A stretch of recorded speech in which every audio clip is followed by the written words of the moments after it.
Siya, hello. Hi guys, ito. Share ko naman yung sahod dito sa Hungary. So, sa totoo lang, depende po sa mga company na pinapasukan natin dito. Sa Pinas, kailangan kung ano yung kontrata na pinirmahan nyo. Pagdating dito po is magbabago po yan. So, yung pinaka-net sahod namin is umaabot ng mga 300,000 foreign. And depende po sa company kung may OT. Swerte na kung may OT dito, Saturday or Sunday. Yan.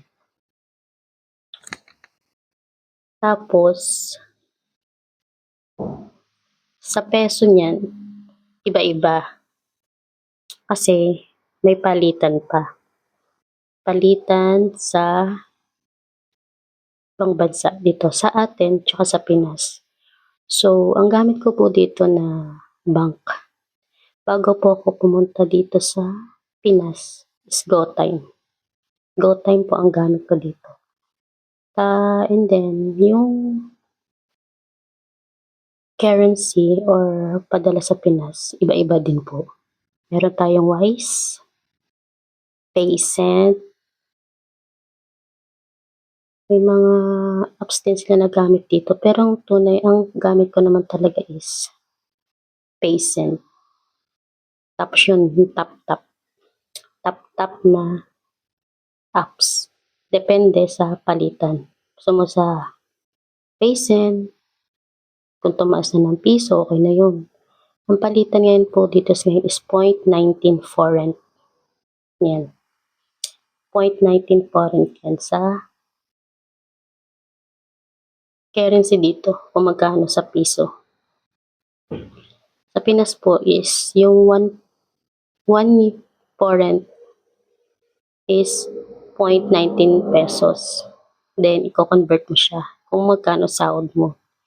Kunyari, mga 300,000 foreign times mo sa 0.19.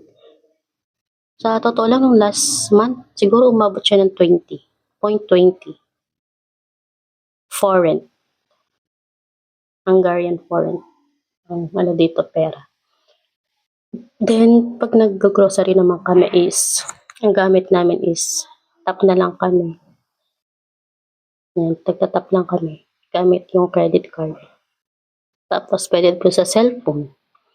Kung may wallet kayo sa cellphone nyo, na apps din, NFC yan. Yan ang gamit ko dito, NFC.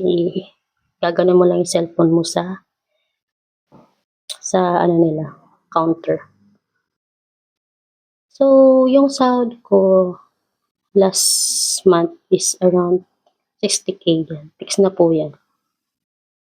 Then, if may OT, 60,000 plus, at least mga ganyan, okay na yun sa amin. At least nakakapagpadala tayo, di ba? So, yan. Na-share ko na yung sahod ko dito sa Hungary. Sana like nyo po yung YouTube account ko, La Army La in Hungary. Makakakuha kayo ng mga tips. Sana makatulong din kahit papaano. Diba? Tsaka malalaman doon yung kung ano agency ko. No? Sige, next vlog natin yan. No placement fee.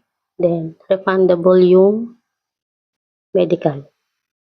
Sige, bye!